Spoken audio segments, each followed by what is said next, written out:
3 مرتبہ کلی کی، 3 مرتبہ ناک میں پانی ڈالا، 3 مرتبہ اپنے دونوں بازوؤں کو اپنی کوہنیوں تک دھویا، پھر اپنے سر اور اپنے کانوں کا مسح کیا، اور 3 مرتبہ اپنے پاؤں دھوئے. پھر فرمایا کہ رسول اللہ صلی اللہ علیہ وسلم اسی طرح وضو فرماتے تھے. عطا بن یسار نے بیان کیا کہ ہم سے ابن عباس نے کہا کیا تم پسند کرتے ہو کہ میں تمہیں دکھاؤں کہ رسول اللہ صلی اللہ علیہ وسلم کیسے وضو کرتے تھے؟ انہوں نے برتن منگوایا، اس میں پانی تھا تو آپ نے دائیں ہاتھ سے چلو لیا. اچھا، اصل میں اس ساری حدیثوں میں ہاتھ دھونے کا ذکر نہیں، تو وہ یہ ہے کہ ہاتھ پہلے دھو کے پھر برتن میں ہاتھ ڈال کے وہ وضو کرتے تھے، اس وجہ سے ذکر نہیں آ رہا. اپنے دائیں ہاتھ سے چلو لیا اور کلی کی اور ناک میں پانی لیا، پھر دوسرا چلو لیا، اپنے دونوں ہاتھوں کو جمع کر لیا اور اپنا چہرہ دھویا، پھر اور چلو لیا اور اپنا دایاں بازو دھویا، پھر اور چلو لیا، اپنا بایاں بازو دھویا، پھر ایک مٹھی میں پانی لیا اور اپنے ہاتھ کو جھاڑا اور اسے سر اور کانوں کا مسح کیا، پھر مٹھی میں پانی اور لیا اور اسے اپنے دائیں پاؤں پہ چھڑکا جبکہ اس میں جوتا بھی تھا، اور اپنے دونوں ہاتھوں سے اسے ملا، ایک ہاتھ پاؤں کے اوپر سے اور ایک جوتے کے نیچے سے، اور پھر اپنے باؤں پاؤں کے ساتھ ایسا ہی کیا. اس کو میں تھوڑا سا اور وضاحت کروں گی. وہ یہ کہ وضو جو ہے اس میں آپ نے ابتدا میں دیکھا کہ 3 دفعہ کلی، 3 دفعہ ناک میں پانی ڈالا، ایک یہ طریقہ. دوسرا کیا ہے جو اس میں ہے کہ ایک ہی دفعہ پانی لے کے آدھے پانی سے کلی کی اور باقی پانی سے ناک میں پانی ڈال لیا، پھر دوسری دفعہ اسی طرح اور پھر تیسری دفعہ اسی طرح، یعنی ہر دفعہ میں کلی اور ناک میں پانی ایک ہی پانی سے دے لیا. ٹھیک ہے، تو آپ الگ الگ بھی کر سکتے ہیں، 3 کلیاں اور 3 دفعہ ناک میں پانی ڈالا، اور یہ بھی کر سکتے ہیں کہ ایک ہی چلو سے دونوں کام ساتھ ساتھ سائملٹینس، اور پھر ایک مٹھی پانی میں لیا، اپنے ہاتھ کو جھاڑا، یعنی پھر پانی لے کے ہاتھ جھاڑ کے پھر مسح کیا. یہ نہیں کہ بازو دھوئے تو ویسے ہی مسح کے ہاتھ پہ گیل نہیں، الگ پانی لیا مسح کے لیے، پھر مٹھی میں اور پانی لیا اور اسے اپنے دائیں پاؤں پہ چھڑکا جبکہ اس میں جوتا بھی تھا، جیسے چپل پہنے ہوئے، اور اپنے دونوں ہاتھوں سے اسے ملا، ایک ہاتھ پاؤں کے اوپر سے اور ایک ہاتھ جوتے کے نیچے سے. کا مطلب یہ نہیں کہ جوتا دھو رہے تھے، اس کا مطلب ہے ہیل کے نیچے کی طرف سے، جوتے کے نیچے یعنی تلموں کے نہیں. ٹھیک ہے. وضو کا لغوی معنی کیا ہے؟ وضو کس کو کہتے ہیں؟ الوضوء من الوضاء، وضو جو ہے وہ وضاء سے ہے، جس کا معنی ہوتا ہے حسن و جمال اور نظافت اور رونق. حسن و جمال، نظافت کہتے ہیں صفائی کو، ہمارا نام بھی ہوتا ہے، اور رونق. اور حقیقت ہے یہ کہ وضو انسان کے حسن و جمال، صفائی اور چہرے کی رونق اور نور کا باعث بنتا ہے. اصطلاحی معنی ہے وضو سے مراد پاکیزہ پانی کو، وضو سے مراد پاکیزہ پانی کو مخصوص اعضاء پر استعمال کرنا جن کی وضاحت اور مشروعیت اللہ تعالیٰ نے فرمائی ہے، یعنی صاف پانی کو ان اعضاء کے اوپر ڈالنا جن کے بارے میں ہمیں شریعت نے کہا ہے کہ ہم ان کو ڈالیں اس پانی. یہاں ایک بات یاد رکھیے کہ ایک ہوتا ہے وضو اور ایک ہوتا ہے وضو، واو کے زبر کے ساتھ اور پیش کے ساتھ. تو وضو کا مطلب ہوتا ہے وضو کرنا، اور وضو کا مطلب ہوتا ہے وہ پانی جو وضو کے لیے استعمال کیا جائے. ٹھیک ہے، کیا فرق ہے؟ وضو کرنا، وضو پانی ہے وہ جس سے آپ وضو کرتے ہیں. تو اکثر لوگ وضو کہتے ہیں اور لکھتے بھی وضو ہیں، انگلش میں خاص طور پر، تو یہ WU کے ساتھ لکھا جائے گا، وہ ہے، وا نہیں، یعنی وضو کرنا.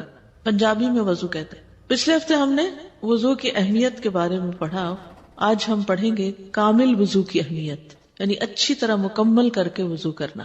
رسول اللہ صلی اللہ علیہ وسلم نے فرمایا اچھی طرح وضو کرنا نصف ایمان ہے، الوضوء شطر الایمان، اور اچھی طرح وضو گناہوں کی معافی کا ذریعہ ہے.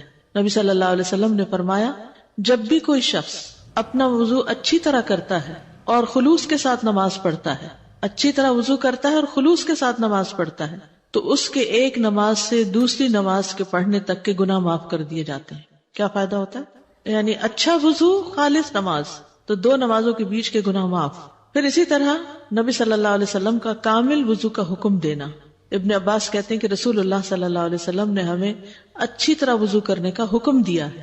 ویسے تو ہر کام میں احسان ضروری ہے، لیکن وضو میں خاص طور پر نبی صلی اللہ علیہ وسلم نے فرمایا کسی کی نماز اس وقت تک مکمل نہیں ہوتی جب تک وہ اپنا وضو اس طرح کامل طور پر نہ کرے جس طرح اللہ تعالیٰ نے اسے حکم دیا ہے. یعنی اپنا چہرہ دھوئے اور کوہنیوں تک اپنے دونوں بازو دھوئے، اپنا سر کا مسح کرے، ٹخنوں تک اپنے پاؤں دھوئے. ایک شخص جب نبی صلی اللہ علیہ وسلم کے پاس آیا اور وضو کیا اور ٹھیک سے وضو نہیں کیا اور اس نے اپنے پاؤں پر ناخن بھر جگہ خشک چھوڑ دی اور آپ کو نظر آ گئی تو رسول اللہ صلی اللہ علیہ وسلم نے اس سے فرمایا کہ واپس جاؤ اور اچھی طرح اپنا وضو کرو. یعنی اگر کوئی تھوڑی سی جگہ بھی خشک رہ گئی تو وضو نہیں ہوا. آپ نے سارا کچھ کر لیا لیکن آپ کی ایڑیاں خشک ہیں یا کسی اور حصے کے اوپر کچھ چنگم وغیرہ لگی ہوئی ہے، اور جب آپ آئے واپس وضو کر کے اس کو اتارا تو دیکھا کہ اس کے نیچے تو سکن ڈرائی ہے، تو اگر آپ کے اعضائے وضو گیلے ہیں تو اس جگہ کو گیلا کر لیجئے، وضو ہو جائے گا. لیکن اگر آپ کا وضو خشک ہو چکا ہے تو پھر آپ کو وہ اتار کر دوبارہ پورا وضو کرنا ہوگا. ٹھیک ہے. وضو کے بہت سے فائدے بھی ہیں. جہاں نظافت اور رونق اور حسن یہ ساری چیزیں وضو سے آتی ہیں، وہاں کچھ اور فائدے بھی ہیں، جن میں سے سب سے پہلا فائدہ ظاہری اور باطنی نجاست سے طہارت ہے. ظاہر و باطن نجاست سے طہارت. عمرو بن عبسہ السلمی روایت کرتے ہیں کہ میں نے پوچھا اے اللہ کے نبی مجھے وضو کے بارے میں بتائیں، تو آپ نے فرمایا تم میں سے کوئی آدمی بھی ایسا نہیں جو اپنے وضو کے پانی کے قریب ہو پھر اس سے کلی کرے، پھر ناک میں پانی چڑھائے، ناک جھاڑے، مگر یہ کہ اس کے چہرے، اس کے منہ اور اس کے نتنوں کے سارے گناہ جڑ جاتے ہیں. یعنی جس اس کو آپ دھو رہے ہیں وہاں سے کیے ہوئے گناہ جھڑ رہے ہیں. آنکھوں کے گناہ، ہاتھ پاؤں سے کیے ہوئے گناہ، یہ سارے کے سارے گناہ جو ہیں پانی کے آخری قطرے تک جسم سے خارج ہو جاتے ہیں اور انسان گناہوں سے پاک ہو کر نکلتا ہے. رسول اللہ صلی اللہ علیہ وسلم نے فرمایا جو آدمی نماز کے ارادے سے وضو کرنے کے لیے اٹھا، یعنی نماز کا وقت ہو گیا، وضو کرنے جا رہے ہیں، اور وضو کرتے ہوئے پانی کو اس کی جگہ تک پہنچایا، یعنی پورے کا پورا دھویا. ابھی انشاءاللہ تفصیلی وضو میں آپ کو بتاؤں گی کہ پورے آزاد ہونے کا مطلب کیا ہے. تو وہ ہر گناہ یا اپنی ہر خطا سے پاک ہو جائے گا.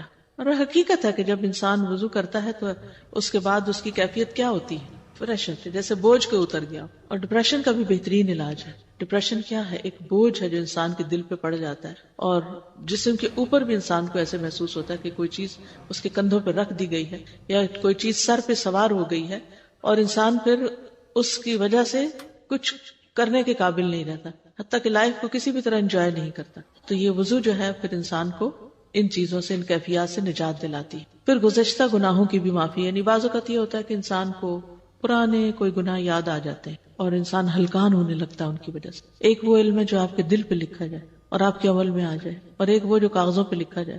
کون سا علم فائدہ مند ہے؟ جو دل پہ لکھا جائے. اور دل پہ لکھے جانے کے لیے جب کوئی بات کر رہا ہو تو آئی کانٹیکٹ بہت ضروری ہوتا ہے. اگر انسان آئی کانٹیکٹ نہیں کرتا تو وہ پوری طرح فائدہ نہیں اٹھاتا، بات پوری سمجھ نہیں سکتا. کہ انسان آنکھوں سے بھی لے رہا ہوتا ہے، کانوں سے بھی سن رہا ہوتا ہے، اور باڈی لینگویج سے بھی لے رہا ہوتا ہے، چہرے کے ایکسپریشن سے بھی لے رہا ہوتا ہے. یہ سارے علم کے سورس ہیں. اور پہلے میں نے آپ کو بتایا تھا نا کہ ایک اسٹڈی کے مطابق 57% باڈی لینگویج کام کرتی ہے. تو اگر آپ استاد کو دیکھ ہی نہیں رہے تو پھر آپ کیا سیکھ رہے ہیں؟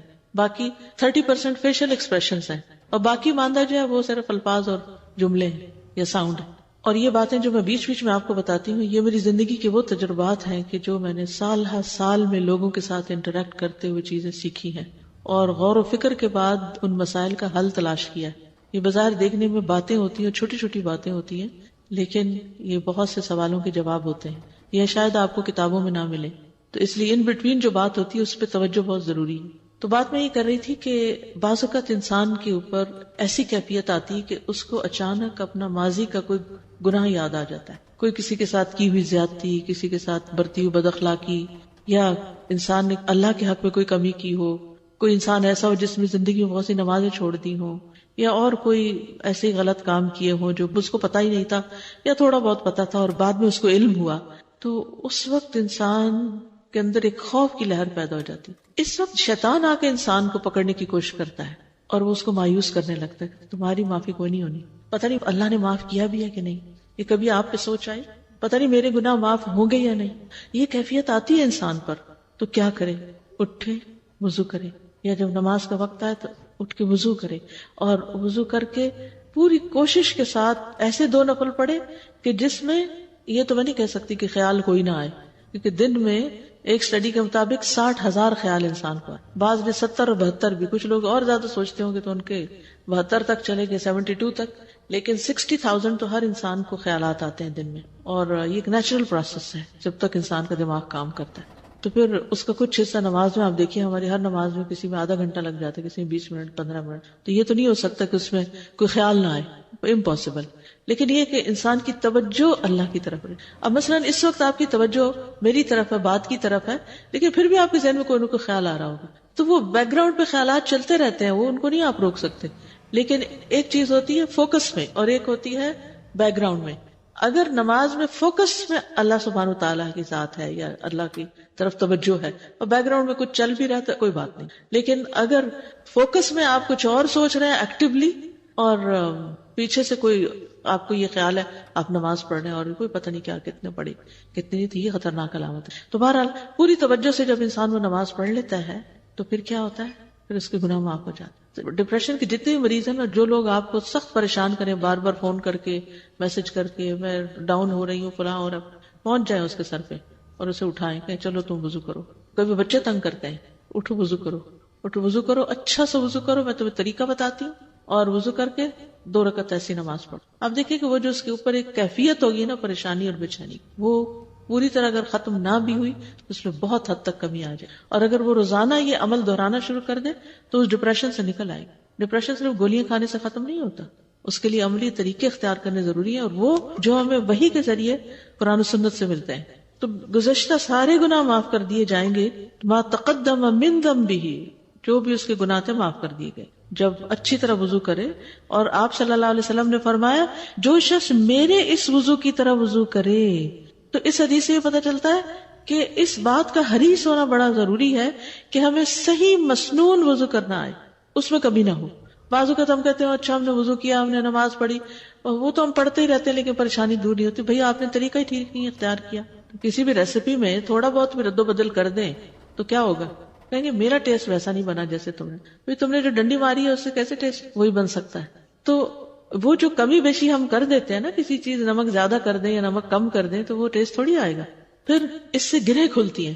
رسول اللہ صلی اللہ علیہ وسلم نے فرمایا میری امت میں سے جو شخص رات کو وضو کرنے کھڑا ہوتا ہے وہ اپنے نفس کا علاج کرتا ہے. اب یہ جو نفسیاتی بیماریاں ہیں یہ رات کے وضو سے ٹھیک ہوتی ہیں، اس حال میں کہ اس پر گرہیں ہوتی ہیں. بس جب وہ اپنے ہاتھ دھوتا ہے تو وہ ایک گرہ کھل جاتی ہے، اور جب اپنا منہ دھوتا ہے ایک اور گرہ کھل جاتی، اور جب اپنے سر کا مسح کرتا ہے تو ایک اور گرہ کھل جاتی، اور جب اپنے پاؤں کو دھوتا ہے تو ایک اور گرہ کھل جاتی. بس اللہ عز و جل ان فرشتوں سے جو حجاب کے پیچھے ہوتے ہیں فرماتا ہے کہ میرے اس بندے کو دیکھو، اپنے نفس کا علاج کرتا ہے اور مجھ سے مانگتا ہے، جو کچھ میرے اس بندے نے مانگا وہ اس کے لیے ہے. تو ایسی ساری بیماریوں کا علاج تہجد میں ہے.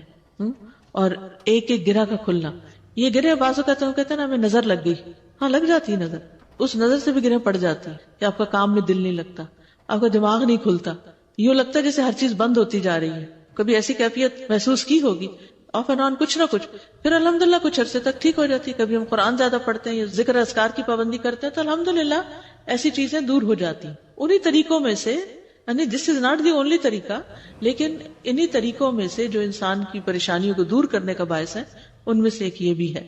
پھر انسان کو حشاش بشاش کرنے کا طریقہ بھی ہے. انسان جب صبح اٹھتا ہے وضو کرتا ہے تو اس کی ساری گرہیں کھل جاتی ہیں. اگر وضو نہیں کرتا تو خبیث النفس اٹھتا ہے سستی کے ساتھ، سارا دن اس پہ سستی چھائے رہتی ہے. وضو فرشتوں کی دعا لینے کا ذریعہ ہے، خاص طور پر رات کو جب کوئی سوتے ہوئے وضو کرے.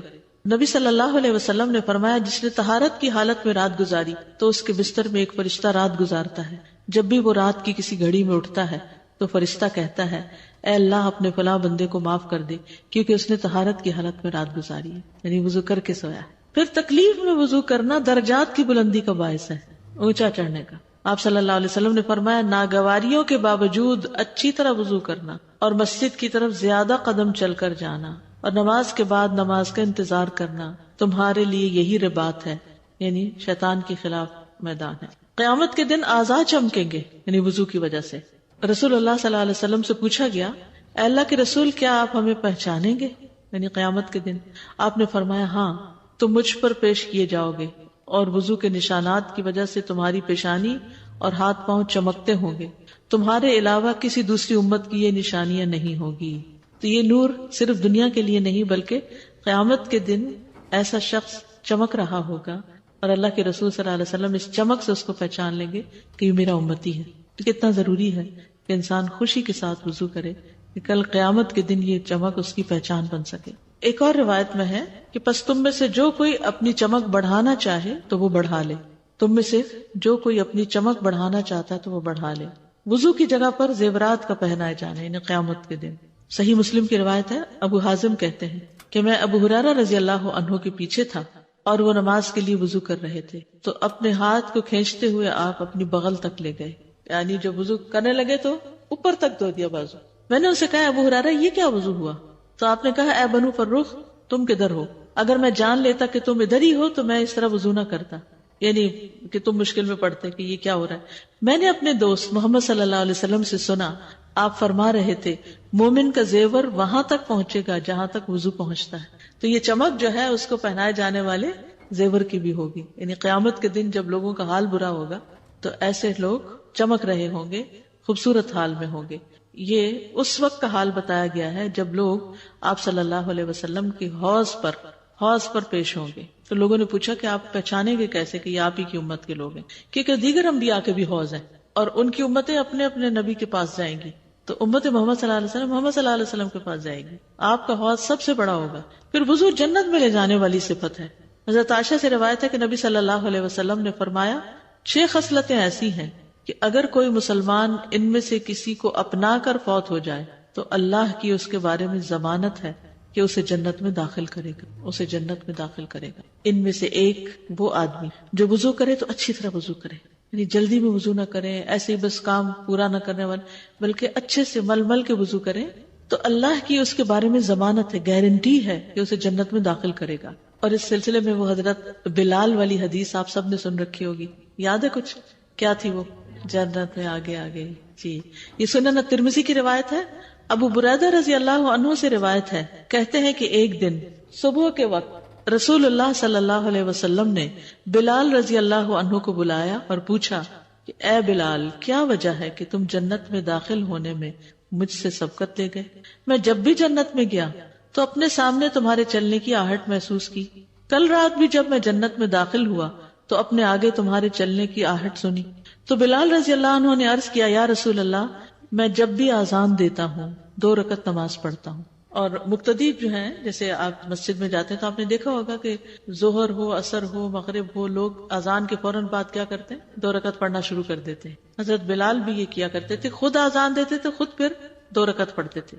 اور جب بھی میں بے وضو ہو جاتا ہوں تو فوراً وضو کر لیتا ہوں اور سوچتا ہوں کہ اللہ کے لیے 2 رکعت نماز پڑھنا اس کا حق ہے, لہذا 2 رکعت ادا کرتا. تو رسول اللہ صلی اللہ علیہ وسلم نے فرمایا یہی 2 وجوہات ہیں, یعنی یہی باتیں ہیں. فقال رسول اللہ صلی اللہ علیہ وسلم بہما, انہی دونوں کی وجہ سے, یعنی ان 2 رکعتوں کی وجہ سے, باوضو رہنے کی وجہ سے.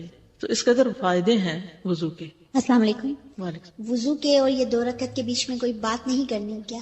ایسا کچھ منع نہیں کیا گیا, کیونکہ ہمارا دین بے جا پابندیاں نہیں لگاتا. اب ایک ماں ہے, وہ وضو کر کے باہر نکلی ہے تو بچہ کچھ مانگتا ہے اس سے, بچہ چھوٹا ہے, یا کوئی انسٹرکشن دینی ہوتی ہے, کوئی فون کال آ جاتی ہے, یا کوئی گھر میں آ گیا ہے, یا آپ مسجد میں ہی کھڑے ہیں, کوئی شخص آپ سے سوال یا مسئلہ پوچھ لیتا ہے, تو یہاں چپ کی کوئی شرط یا قید لگائی نہیں گئی.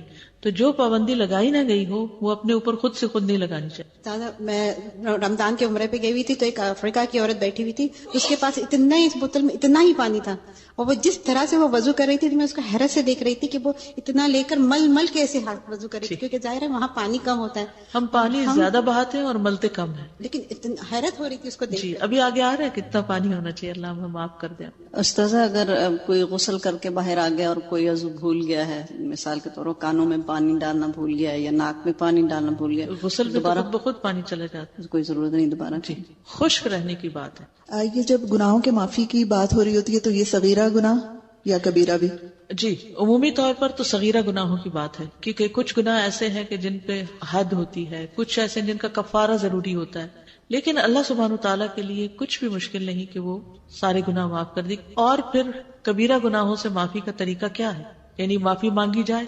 تو ہم جب وضو کرتے ہیں تو اس کے بعد جو دعا مانگتے ہیں اس میں استغفرک و اتوب الیک جب کہتے تو معافی بھی ساتھ مانگ رہے ہو, امید ہے کہ وہ بھی معاف ہو جائیں گے. استاد یہاں پہ قیامت کے دن کی چمک کی بات کی جا رہی ہے, تو دنیا میں تو صاف ستھرا اور چمکنے کے لیے ہم بہت زیادہ مشقت کرتے ہیں اور اس کی طرف توجہ دیتے ہیں نا, کہ اور یہ تو اتنا آسان طریقہ ہے, مگر ہم کتنا اس کو اپنے اوپر سوچتے ہیں کہ مشکل دنیا ہے۔ میں چمکنے کے لیے کیا طریقہ اختیار کرتے ہیں؟ فیشیل کیسے کرواتے ہیں؟ مل کے، اور کتنی دیر لگتی ہے؟ 1 گھنٹہ تو ہوتا ہی ہے نا، اور سارے دن کے وضو کا وقت نکالے تو کتنا ہوگا؟ 1 گھنٹے سے کم ہے. یعنی اگر 5 نمازوں کے 5 وضو آپ کریں، ایک وضو میں آپ ٹائم نوٹ کر لیں، 5 منٹ سے زیادہ نہیں، 5 سے بھی کم لگتے ہیں. میں ہمیشہ رات کو وضو کر کے سوتی تھی، لیکن آج کل تھوڑے عرصے سے بھول جاتی ہوں. مجھے اتنا نیند کا پرابلم ہو گیا ہے کہ مجھے اینزائٹی کی میڈیسن لینی پڑی.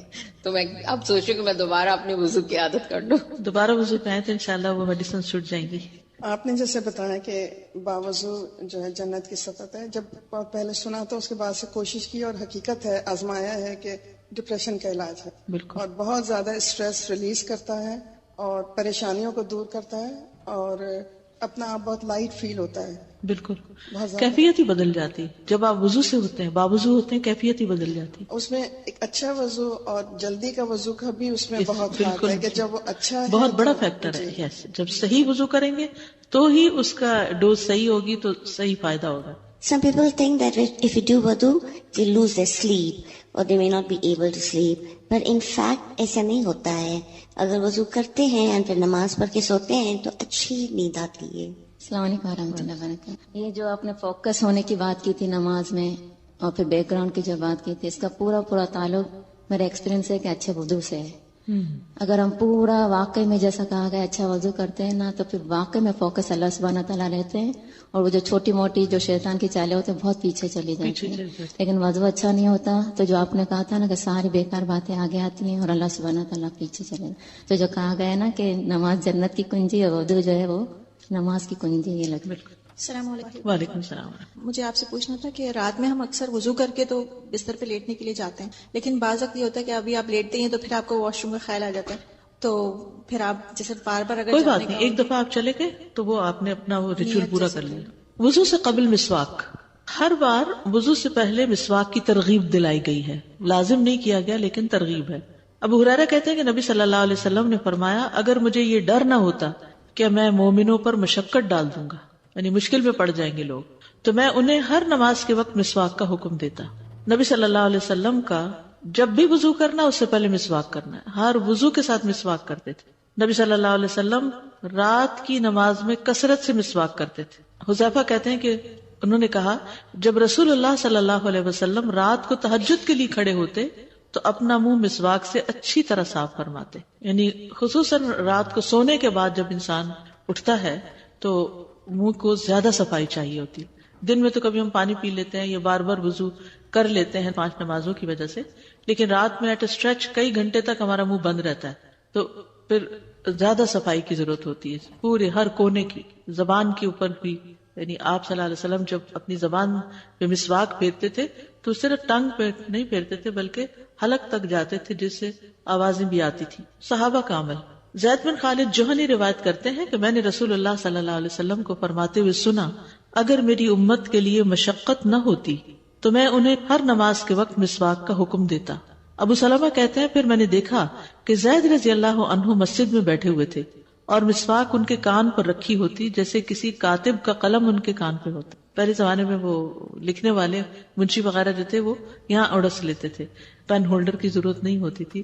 اب آپ دیکھیے پین ہولڈر پینوں سے بھرے ہوئے ہوتے ہیں لیکن لکھنے والے لوگ کم ہو گئے، ٹائپ کرنے والے زیادہ ہو گئے. تو جب نماز کے لیے اٹھتے مسواک کر لیتے. مسواک رب کی رضا کا ذریعہ. ابو بکر صدیق رضی اللہ عنہ سے روایت ہے کہ نبی صلی اللہ علیہ وسلم نے فرمایا، مسواک منہ کی طہارت اور رب کی رضامندی کا ذریعہ ہے. منہ کی صفائی مبالغے کی حد تک. نبی صلی اللہ علیہ وسلم نے فرمایا، مجھے مسواک کے بارے میں اس قدر حکم دیا گیا ہے کہ میں اپنے دانتوں کے بارے میں ڈرنے لگا. یعنی اتنا زیادہ مسواک کا حکم دیا گیا کہ میں اپنے دانتوں کے بارے میں یعنی ہل نہ جائیں یا پھر بہت گھس نہ جائیں.